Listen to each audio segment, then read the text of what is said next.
welcome back to the deep dive. Today we are doing something completely different. I'm Nisha Bhattacharya and my co-host is Priyanka Chakraborty. Usually, we grab a stack of verified sources, we evaluate and analyze them. So you don't have to, we read between the lines and we chat about the insights and so forth. But today we're on a mission. The CEO of the Bloggerian, supported by two subscribers, Shri Murthy and Shri Ganapathy Sundaram, sent an emergency appeal with supporting evidence to the Honorable Chief Justice of India, Shri Surya Kant, asking for his urgent intervention in the MC Singla case, a decade since arriving at the apex court. We really are. So we aren't just analyzing a topic today. We're effectively issuing an audio brief, an appeal really specifically directed to the Chief Justice of the Supreme Court of India, the Honorable Shri Surya Kant. In our appeal to the Honorable Chief Justice, we provided supporting evidence regarding the toll of justice delayed on bank retirees and their family. And the evidence we sent to the Honorable Chief Justice via the registrar are not your standard corporate PowerPoints. Not at all. We attached econometrics driven data on the bombshell mortality trend for surviving bank retirees. Our evidence was reliant on macroeconomic statistics, forensic econometrics, charts, mortality tables, and very precise. It's a real study in contrasts. The first document it's heavy on the math. Forensic econometrics charts, mortality tables, very dry, very precise. Together with our letter of appeal, we framed the mortality challenge facing bank retirees as an epistemological crisis. But despite the fancy words, our appeal for intervention to Honorable Chief Justice Kant was incredibly grounded. Right. We are talking about life, death, and a massive hidden mortality and demographic shift. We're talking about a specific group of roughly 750,000 people, 750,000 PSB bank retirees. These are the same people who built the modern Indian financial state. And the core mystery here is that even as these retirees wait for a 10-year-long verdict on MC Singla, they are dying in a way that the government statistics just didn't predict. And that's what's so strange because according to all the data, these bankers were supposed to be the immortals of the Indian workforce. Yet their mortality rate climbed from circa 1.6% in 2008 to a shocking 4% in 2025. Since normalized data doesn't lie, and our data shows that this specific group that became biologically distinct from the average Indian population have seen year-on-year rise in mortality rate, we concluded something else must be going on. So the actuaries, the people who calculate insurance risks, they have to account for this. And when other econometrics data are baked in, that something else appears to be issues with retirees' quality of life issues and healthcare in old age. Coincidentally, both conditions are heavily influenced by disposable income. And when you're a post-1993 PSB bank retiree whose original pension has over lost 80% of its value over 3 decades to inflation and without updation, then the something else going on begins to look increasingly like the lack of updation income tied to MC Singla's slow progress through the Supreme Court. Specifically, the oldest bank retirees, the super seniors, they're literally dying off because their right to life guaranteed under Article 21 was existentially undermined by the lack of updation and inflation on their shrinking pension.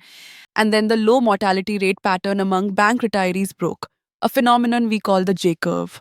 Visuals are tough on a podcast, but I'm picturing a hockey stick, right? Something that's flat and then goes straight up. That's a perfect analogy. If you look at the death rates from, say, 2008 to 2015, the line is flat. In 2008, there were only about 4,000 deaths across the entire sector. A statistical blip. A total blip. But starting in 2016, that line starts to curl upward. And by the time we hit the end of the decade, the curve goes vertical. Is that just because they're all getting older at the same time? Partly. I mean, that's the superannuation wave. Okay, got it. That huge group of 20-somethings hired in the 70s were all crossing age 60 together. But that's predictable. We know people age. Right? What happened next wasn't predictable. Our CEO who oversaw the data analysis calls it a structural break. He calls it the wound in the data. We're talking about the pandemic. Yes.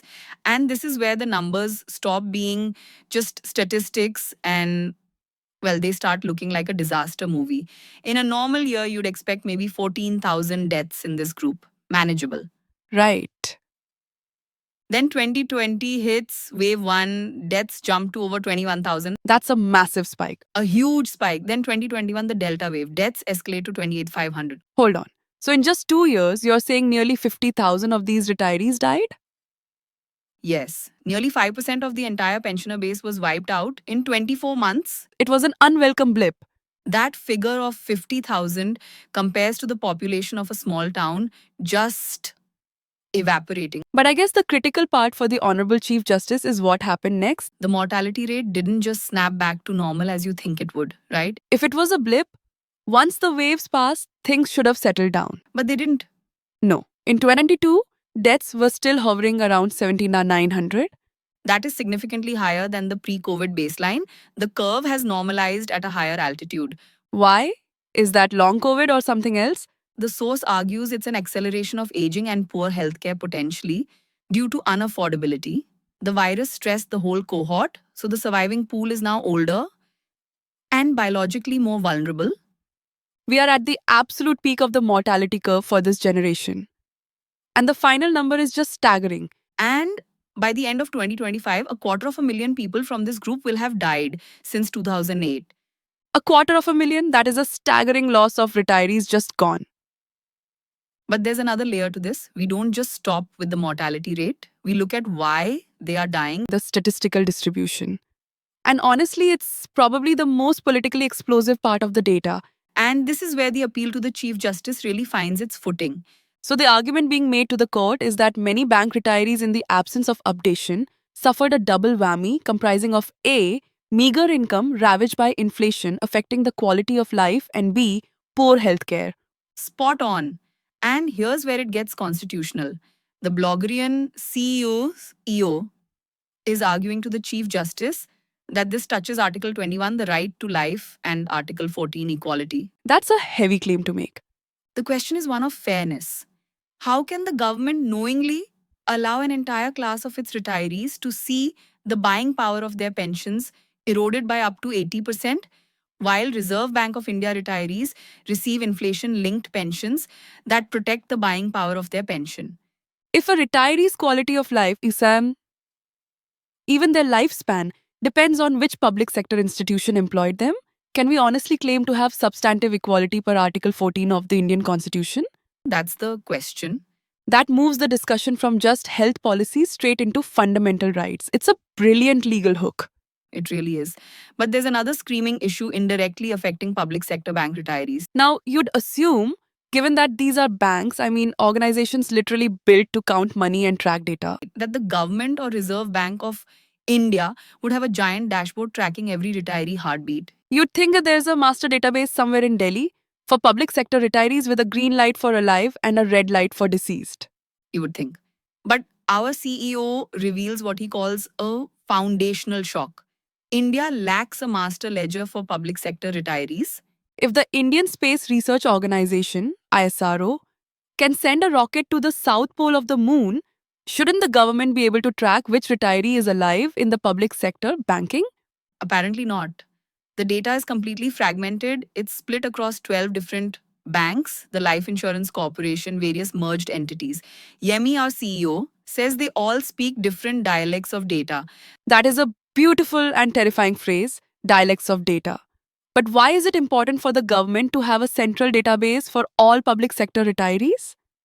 Well, without this single version of the truth, it means the government is flying blind. They are reconstructing the census ex post facto, after the fact. They don't track mortality in real time. They look back and try to figure out who's missing, leading to flawed policies like the one DFS is pursuing against public sector bank retirees. And this is where our CEO, in his correspondence to the Honorable Chief Justice, uses that analogy that I think is so crucial for the Chief Justice to understand. The government declares this is the future and frames policy as if progress were linear. Yet when reality intrudes, that certainty shrinks into financial caution. Nothing illustrates this more starkly than denying pension updation to bank retirees while granting it to RBI staff. If this is the future, it is funded only for a few. Linear projections, simple, clean, and wrong.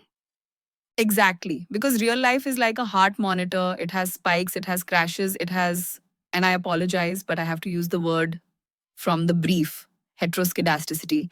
Hang on, humor me. What's heteroskedasticity? Thank you. It's just a fancy way of saying variable variance. So I should think of it like driving. The ruler assumes you're on a smooth street, highway forever. While heteroskedasticity is when you suddenly hit a stretch of road that is just potholes and gravel and ice, the volatility changes. And COVID wasn't a pothole, it was a cliff. Right. So if you are using a ruler to plan your pension fund and the reality is a heart monitor with these massive spikes and troughs, you are going to run out of money. You're going to crash the car. And that brings us to the prayer, the appeal itself. We've outlined the problem, bank retirees dying too fast, a government flying blind. So, what is the Bloggerian CEO actually asking the Honorable Chief Justice Surya Kant to do? Well, the appeal boils down to three specific requests, three pillars. The first one is fiduciary oversight. Which means Follow the money. The court needs to ensure that the pension funds are actually solvent enough to handle this, Jacob. basically, Amne, show bank retirees the money. Retirees want a 30-year audit of the 4.57 lakh crore rupees they contributed. Fair enough. What's the second pillar? Administrative empathy. There are over 223,000 family pension claims for widows pending or incoming. Without updation, these families risk being pushed into the same fate that claimed so many bank retirees. So, our CEO is asking for the process to be simplified. Simplified? Maybe digitized under judicial supervision so that retiree widows don't die of old age before they get their first updation payment? Exhaustion of remedies shouldn't mean the exhaustion of the applicant. Well said. And the third request is the big one, constitutional equity. The court should uphold the Constitution, specifically Article 14, Equality Vacuum, Article 21, Right to Life, including speedy justice and dignity in old age, and Article 300A. The 4.57 lakh crore corpus is the property of bank retiree. The fact that an RBI retiree in Delhi gets updation while a PSB retiree in Hyderabad don't isn't just a quirk, it's a matter of substantive equality. The Bloggerian CEO is asking the Honorable Chief Justice to recognize that updation is a fundamental right. And he made mention of a specific case, DS Nakara versus Union of India, the 1983 judgment, the holy grail of pension law. It established that a pension isn't a gift, it's not charity, it is a deferred wage. You earned it. So denying it or delaying it, especially when people are dying at a rate of 4% a year, is a violation of the right to life with dignity. The Bloggerian CEO continued. Time-sensitive relief is not an abstraction. If you wait for the normal court delays, the petitioners will simply be dead. It's a groundbreaking defense of the right of bank retirees. That's the power of looking at econometric data. It is. We started with a letter from our CEO to the Honorable Chief Justice, and we've ended up questioning the Apex's court approach to constitutional violation by elite organizations of fundamentals rights like right to life and equality. You know, it strips away the politics and just shows you the human dimension of the MC Singla case. Before we sign off, I want to leave our listener and perhaps my Lord the Chief Justice, if the algorithm happens to serve this to him, with a final thought. If the data proves that public sector bank retirees' mortality rose because without updation, the buying power of retirees' pension plummeted by at least 80%, resulting in a poorer quality of life and inferior healthcare choices. But what does that say about the state's obligation to everyone else? Exactly, the unorganized sector, the daily wage laborers. If the missing ledger is this bad for the elite bankers, if we don't even know who is alive or deceased in the formal sector, what does the data look like for the rest of India? To be sure, we don't have a J curve for them, we just have silence. That is the question that should keep us all up at night. Thank you to the registrar for submitting our brief for intervention to the Chief Justice. And to you listening, thanks for taking the deep dive.